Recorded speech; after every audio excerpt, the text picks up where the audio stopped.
প্রিয় দর্শক, ওয়ার জোনে সবাইকে স্বাগতম। বাংলাদেশের সামরিক বাহিনী, যা বাংলাদেশ সশস্ত্র বাহিনী হিসেবে পরিচিত, সেনা, নৌ এবং বিমান বাহিনীর সদস্যদের সমন্বয়ে এই বাহিনী গঠিত। বাংলাদেশের মহামান্য রাষ্ট্রপতি হচ্ছেন সামরিক বাহিনীর সর্বাধিনায়ক, আর মাননীয় প্রধানমন্ত্রী হচ্ছেন প্রতিরক্ষা মন্ত্রী। 1971-এর 21শে নভেম্বর মুক্তিযুদ্ধ চলাকালে বাংলাদেশের সামরিক বাহিনী গঠিত হয়, তাই এই দিনটিকে সশস্ত্র বাহিনী দিবস হিসেবে পালন করা হয়। বাংলাদেশ সশস্ত্র বাহিনীর অন্যতম প্রধান বাহিনী বাংলাদেশ সেনাবাহিনী। আমাদের আজকের পর্ব বাংলাদেশ সেনাবাহিনী নিয়ে। সাথে থাকুন, ফিরে আসছি একটু পর।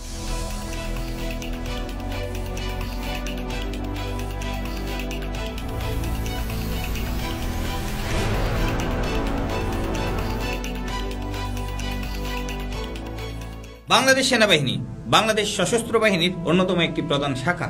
এই বাহিনী বাংলাদেশের স্বাধীনতা যুদ্ধের পর 1971 সালে 26শে ডিসেম্বর পাকিস্তানি সেনাবাহিনীর বাঙালি সেনা এবং মুক্তি বাহিনীর সদস্যদের নিয়ে গঠিত হয়। 26শে মার্চ 1971 সাল থেকে বর্তমান পর্যন্ত বাংলাদেশ সেনাবাহিনী সক্রিয় রয়েছে। বর্তমানে এই বাহিনীর সামর্থ্য প্রায় 3 লাখ সদস্য। এটি গোলন্দাজ, সাজোয়া এবং পদাতিক ইউনিট দ্বারা সজ্জিত।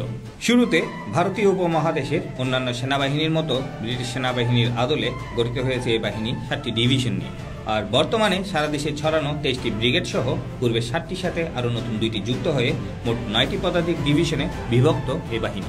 এই ডিভিশনগুলি হচ্ছে সাভার এরিয়া 9 পদাতিক ডিভিশন, বগুড়া এরিয়া 11 পদাতিক ডিভিশন, ঘাটাইল এরিয়া 19 পদাতিক ডিভিশন, চট্টগ্রাম এরিয়া 24 পদাতিক ডিভিশন, কুমিল্লা এরিয়া 33 পদাতিক ডিভিশন, যশোর এরিয়া 55 পদাতিক ডিভিশন, রংপুর এরিয়া 66 পদাতিক ডিভিশন এবং নতুন 2টি ডিভিশন হচ্ছে কক্সবাজার এরিয়া 10 পদাতিক ডিভিশন ও সিলেট এরিয়া 17 পদাতিক ডিভিশন।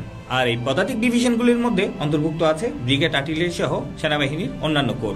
বাংলাদেশ সেনাবাহিনীর 2টি ইনফ্যান্ট্রি বা পদাতিক রেজিমেন্ট আছে। এর একটি ইস্ট বেঙ্গল রেজিমেন্ট ইবিআর, যার সদর দপ্তর রয়েছে চট্টগ্রামে। অন্যটি হচ্ছে বাংলাদেশ ইনফ্যান্ট্রি রেজিমেন্ট বিআইআর। এটি নতুন রেজিমেন্ট, যার সদর দপ্তর রাজশাহী। বাংলাদেশ সেনাবাহিনীতে একটি আর্ম ব্রিগেড, 2টি সাজোয়া রেজিমেন্ট, 7টি গোলন্দাজ ব্রিগেড, একটি স্বয়ংসম্পূর্ণ এয়ার ডিফেন্স গোলন্দাজ ব্রিগেড, একটি ইঞ্জিনিয়ার্স ব্রিগেড, একটি কমান্ডো ব্যাটালিয়ন এবং 2টি এভিয়েশন স্কোয়াড্রন আছে।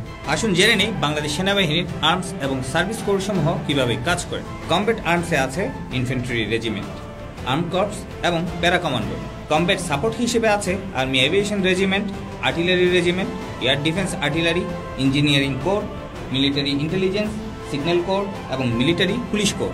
কমব্যাট সার্ভিস সাপোর্টে আছে general staff, army service corps, ordnance corps, electrical and mechanical engineering corps, army education corps, army medical corps, army dental corps, arm course nursing service, army corps of clerks, জাজ advocate general department, military band, remount veterinary and farm corps, ministry of defence training. এছাড়াও আরো কিছু ছোটখাটো core বা বিভাগ রয়েছে বাংলাদেশ আর্মিতে। বাংলাদেশ সেনাবাহিনীর পদবিতে মূলত 3টি ক্যাটাগরি রয়েছে: অফিসার, জুনিয়র কমিশনড অফিসার এবং নন কমিশনড অফিসার। একজন সৈনিক সফলতার সাথে চাকরি করলে অনারারি ক্যাপ্টেন পর্যন্ত হতে পারে। ধাপগুলো হচ্ছে সৈনিক, lance corporal, corporal, sergeant, warrant officer, senior warrant officer, master warrant officer, honorary lieutenant এবং অনারারি ক্যাপ্টেন।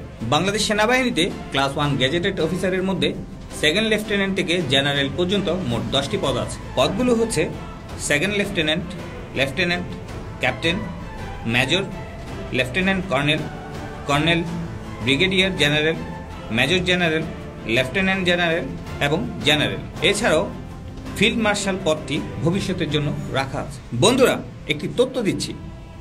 আধা সামরিক বাহিনী বর্ডার গার্ডের সাথে বাংলাদেশ সেনাবাহিনীর পদবিন্যাস সামঞ্জস্যপূর্ণ। আধা সামরিক বাহিনী বর্ডার গার্ড সাধারণ সময়ে বাংলাদেশের স্বরাষ্ট্র মন্ত্রণালয়ের অধীনে পরিচালিত হয়, কিন্তু যুদ্ধকালীন সময়ে এটি বাংলাদেশ সেনাবাহিনীর অধীনে পরিচালিত হবে। বন্ধুরা, আজ এ পর্যন্তই বাংলাদেশ আর্মির ব্যবহার্য সমরাস্ত্র ও যুদ্ধ সরঞ্জাম এবং বাংলাদেশ সামরিক বাহিনীর অন্যান্য শাখা নিয়ে আগামী কোনো পর্বে আবার দেখা হয়ে যাবে। সে পর্যন্ত ভালো থাকবেন, সুস্থ থাকবেন। আমাদের এই চ্যানেলে প্রতিদিনই নতুন নতুন ভিডিও আপলোড করা হয়, আর তাই সবার প্রথমেই আপলোড করার সাথে সাথে সেই ভিডিওগুলি দেখার জন্য সাবস্ক্রাইব করে রাখুন আমাদের এই চ্যানেলটি। সাবস্ক্রাইব করার জন্য স্ক্রিনের উপর সাবস্ক্রাইব বাটনটিতে ক্লিক করুন অথবা ভিডিওর নিচে সাবস্ক্রাইব বাটন যেটি আছে সেখানে ক্লিক করুন। সাবস্ক্রাইব করতে আপনার সাথে একটি গুগল অ্যাকাউন্ট রাখবে। আমাদের এখানে সাবস্ক্রিপশন সম্পূর্ণরূপে ফ্রি। আশা করি দেখা হবে আগামী ভিডিওতে। ভালো থাকুন।